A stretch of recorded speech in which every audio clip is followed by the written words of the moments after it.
Hi, everybody. My name is Ann. I'm a licensed marriage and family therapist, an AAMFT Approved Supervisor, a spiritualist, and an author. And one of the things that I hold very dear to my heart is treating couples and families in my work. And one of the topics we're going to target just for a little bit today is called intergenerational trauma. Now, intergenerational trauma is when both through ancestors past, genuinely past generations, sometimes hundreds, centuries, thousands of years ago, people had experience in different populations, different experiences, and they will bring them both, whether in physical, whether cognitive, whether in their relationships. They will ripple these specific things into the future, into future generations. And one of the things I am very passionate about, especially working within these populations, like couples and families, not recognizing intergenerational trauma can be a disservice. Being able to ask, maybe we don't hyper focus on it, yet we begin to realize that culture impacts us and our family impacts us. Now, why this is coming up today is I was watching myself Love is Blind. Love is Blind, and full credit to Netflix.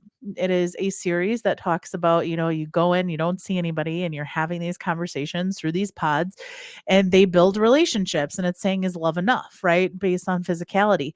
But one of the things they highlighted this time is not so much just about physicality, but families and habits and cultures. Even they use the word insecurities, right? Things that people come in with.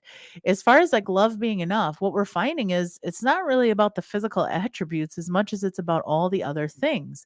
And you'll find that a lot of these relationships really do fall apart when it comes back to this intergenerational trauma or family, impacting people. So, one of the things before we get started, I'm going to put down my socials. You can actually catch me on any of these platforms. I'm really, really happy to have you here. The other thing that I really like pointing out anytime anybody comes to my space is it's really important to know whether, even though I'm a therapist and a supervisor, all these streams are educational only. They don't replace medical treatment. They don't give you, and when I say or me, a role, as far as not a therapist, for the people watching this, not an approved supervisor providing supervision. This is educational only to begin to talk about things that are extremely difficult that I think we do need to be talking about. And it's very, very important in this case. So I'm actually going to, in a second here, I'm going to share my screen. Okay. And you're going to see me pop up in the corner. I'm still over here. Okay. Well, one of the things I'm going to have you do, we are going to watch this together and then we're going to like kind of pause and process. Okay. So here we go. I really love these two. Hey, D. Um, I love them dearly. You okay? Bizarre question to ask someone. Yeah. So to give you a little bit of update, this is a little bit of a spoiler. I'll make sure to put a spoiler alert. So this is a spoiler alert. If you're watching it, don't watch this. But one of the things that with this specifically is AD you know, wanted to get married and her partner said no. And this specifically is Clay. Clay had said no. I'm sorry. Sorry, D. It was a game time decision. Like, I thought about everything, AD. Like, I really was fucking struggling with everything this whole time. It's no world that I exists do where I believe don't him, by the understand way. that, Clay. But I'm saying, like, it's irresponsible of me to say yes in this time when I'm not ready to give you 100%, and you wouldn't want that. You wouldn't want me saying yes and being half-assed with marriage. You wouldn't want that. And I'm saying I'm not ready for that. And like, I'm feeling bad because I see you crying. It's hurting me. It was a game time decision for me. I want to reconsider everything. And it's just for me to say off a great 2 weeks, this is going to be my wife forever. I could not make that decision to you today.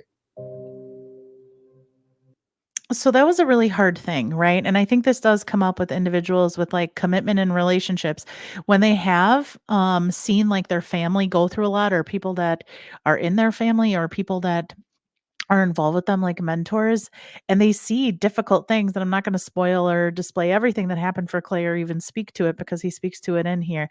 Well, one of the things is, that is really important was his parents had a marriage for a long time. I think it's over 20 years, which they'll share. I think it's over 20 years. And basically they had ended their relationship, and he shares that like dad had brought him to like some of these infidelity meetups and things like that, and he was having like a lot of difficulty with that, etc. And just Clay specifically would talk about, wondering if he was good enough or ready to be in a committed relationship, and he was really grappling with that. And it just breaks my heart seeing you like this because I love you. I really do. It's like me saying no was not to you, AD. Like, I'm not ready. That's And that's hard for me important. to look at myself in the mirror and say that shit. You are a perfect girl. I've grown with you. Like, it's hard for me to look at myself in the mirror like I can't be right now. And I say like it's really hard because these intergenerational traumas and the things that people go through affect those of us in our lives. It affected AD because I know that they love each other. I think that is very clear. You can even see it in the reunion, etc. They do really care about each other, and his thing was all about readiness, but it's hard for her not to feel, I'm sure, that it is about her, even if he is saying that. And I think there's another person that's involved with this and it impacts us. Let's keep watching. No, I'm not a husband right now. I'm not rejecting you. And it almost feels like that I am, you know? Yeah, it does. See how she says that? Like, yeah, it does. I'm so sorry. I'm so sorry. Can I get a hug?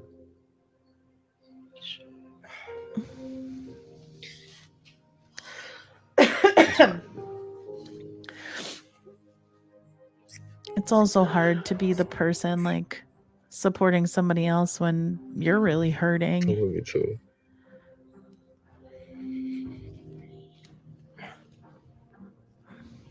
What am I supposed to do now? What do you mean what am I supposed to do now? What am I supposed to do? You think I'm leaving? What are you supposed to do? I guess you gotta run away from me. Stop. Oh my God. Seeing you so sad is breaking my heart.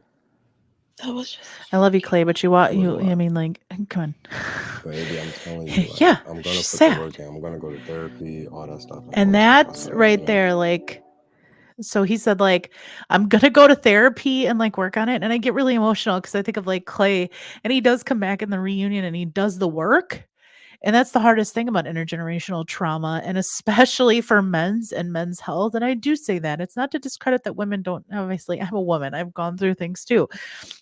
But for men and men's health, for him, especially as a black man, to come forward, and anybody from the BIPOC community to come forward, and a man, that there's a lot of intergenerational trauma, to say like I need to be better for me and for those that I love. And by the way, he does go to therapy and does work on it, which is amazing. So now we're gonna see Part of Clay's what mom and he's dad. struggling with, he struggles with a marriage. With commitment? Okay. With a marriage. Okay. Is it sacred? Mhm. Do you honor? He struggles with that. And all of those Oh. emotions and twisted feelings, he took that to the altar. And a lot of that stems from things that you have to explain and then apologize. Mm. Don't make excuses, just apologize so that closure can be had.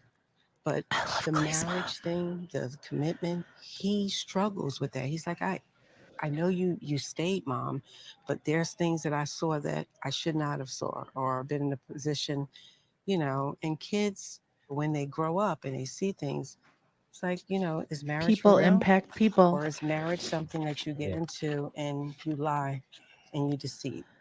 And he took a lot of that to the altar with his decision. Now, my point of like bringing this up isn't to like shame parents that like things happen or we do things, but the reality is like as a parent, you do need to understand that like how you process things, your anxiety, your relationships, your commitment, your jobs. Kids are watching. It doesn't matter if, as Clay is an adult or as he's young, he was watching and coming to his own conclusions, and that impacted him. And now he's having to break that intergenerational trauma and that bond of like, being afraid of commitment and what that means, and being afraid of marriage and what that means. And that's what I think the mom is really trying to get at here, which I think she beautifully says. Here's the thing too, Rita.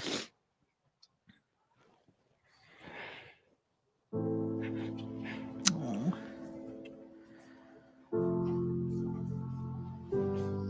Um, I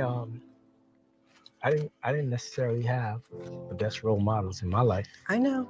You know, So we're seeing the dad again, another strong black man is coming forward and saying, I also watched these things and I didn't have the best role models. So you're seeing the intergenerational, this is literally played out and laid out for you, that they are, he's saying, like, what I saw and what I lived, it was difficult to know any different. And again, that's what she's saying is, I know, right? Like, she understands that, is not making excuses or reasons or whatever it may be, but ultimately, like, apologizing for yourself and your own actions. Let's keep watching. I can't ever remember my father ever being a part of my life. Mm. And Listen, I've always told you I forgave you. Oh, But there I are love things her. that She's had so came out in strong. the end that I did not know about until this experience. I was hurt. Again, I'm divorced from you, but things that he shared with me that I did not know. So that's why I'm saying he took a lot on his back. And although we came from broken families, that doesn't mean that we have to pass on that brokenness to our kids. abs- Ugh.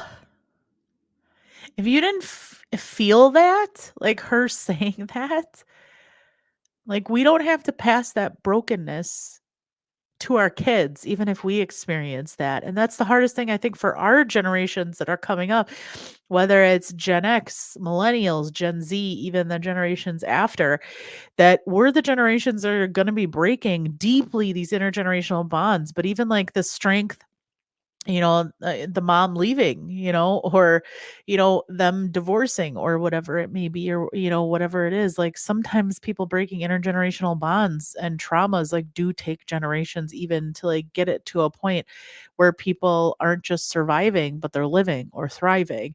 And that's difficult, but she's strong. She's a strong lady. Absolutely. Can stop the bleeding, stop the cycle. Stop the Your bleeding and stop past the and things cycle. that you witness So is beautiful. part of your DNA. It's part of your inside. And if you don't get freaking help, you bring that shit into the next thing. Oh, So the fact that he did this process, beautifully he said. wants to be in a long-term relationship. He wants does. that.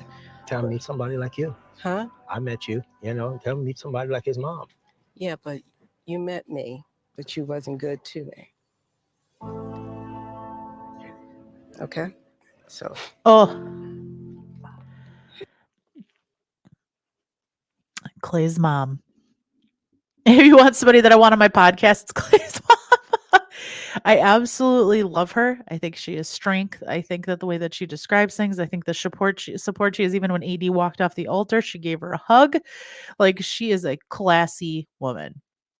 And she is, like, thinking about that intergenerational trauma and how it is passed on to Clay and how it impacts him, but also not, like, inserting herself and expecting Clay to heal her own. She's healing her own and recognizing he needs to heal his.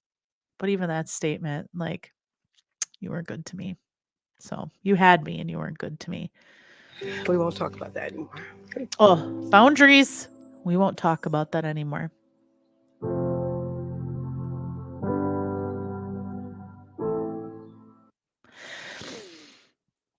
Wow. Right? So going through that, you sit there and you say to yourself, you're like, one, Clay's mom, put her up for some award somewhere. Tell me where I can vote her. I would say some award somewhere. But just the way that she describes that specific thing and how this displays intergenerational trauma. And I do think for a lot of these specific families and for these couples, you see the intergenerational trauma playing out. And that's what I love, is that they include meeting the family. You see all this stuff. You see culture, you see impact, you see trauma, you see mental health, you see expectations, you see id, ego, and super ego, and expectations, like societal norms. You see all of these things play out. And you see them in this show. And that is one thing that I love about it. I know that everybody talks about it. My partner will laugh at me and he'll be like, oh, brother, Love is Blind season, and he'll laugh about it. And I say, yeah, but as somebody who's breaking those intergenerational trauma bonds and, the things with commitment and marriage that I have, sometimes watching these episodes and hearing these things, even if it seems like shows that could be very face value, it depends what you take out of it. And I feel like for this, this really spoke to me, and it spoke to me extremely deeply. And I hope a lot of other people, and like, if you watch the reunion, when Clay speaks up again, just talking about as a Black man working through intergenerational trauma and going to therapy and just the strength. And Nick Lachey says it like, thank you for, sharing that. And the importance of like men's health and mental health is so important. And, the only reason that I'm not speaking specifically to that is because I'm not a man. I know that I can be an advocate and I can work alongside, and I do appreciate even when my partner, who is from, the BIPOC community, that is working on speaking out and working through his intergenerational traumas, just like I am with mine, from the families that I come from.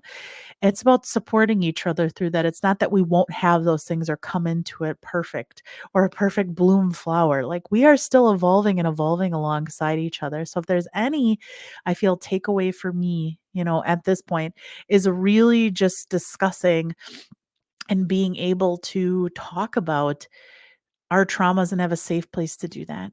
And I'm not talking about trauma dumping. I'm not talking about like as soon as you get into a new dating, scene, you're going to just trauma dump, which I think is very difficult. I think there's some trauma dumping, which, I mean, could it be avoided? I don't know. But how you share and engage and recognize that somebody is evolving next to you. They're not completely evolved when they meet you, and you cannot expect that. Yet, are you both still working? That's what you ask yourself. Are you both still working? Are you both still present? Are you both still finding ways to like improve and be better people for yourselves and those around you? So as we like leave here today, regardless of, what you talk about or what you take away from it, like, please, um one, I really would check out Love is Blind, and it's not because I promote or do anything. I am an independent person, that just truly believes, whether I'm a therapist or a human, I believe that it has some benefit to watch it for us to just like self-reflect for ourselves. And I hope that you come back and we can review like other shows and movies and things that come forward that really bring up real life stuff. And I really appreciate you being here. I do want to take a little bit of time to just say, like, again, if you could follow me on my platforms, and see to tarot on all of them. I have a book coming out this year that's going to be talking about self-evolution and things that you can do to like improve your life with the real life happening around us, how we do that. And if you love, interviews or podcasts, I am also available on all platforms with Skull Meatloaf Podcast. There's videos that are going to be on YouTube and Spotify for that, but the audios will be on everything from like Apple to iHeartRadio and everything like that. So I really appreciate you being here. And the final thing is Love is Blind season 6 is on Netflix. Please make sure to like check it out again. They're not like paid to promote and nothing. But I really just appreciate, all of you being here and spending time with me. And as we end our time, I just want to say, like, as always, please like heal on your own terms. Any way you know how, as long as it's not malicious or, malicious to others or harming of others or yourself, but heal on your own terms, any way you know how, at any pace. And as always, evolve and heal on, my friends. We will see you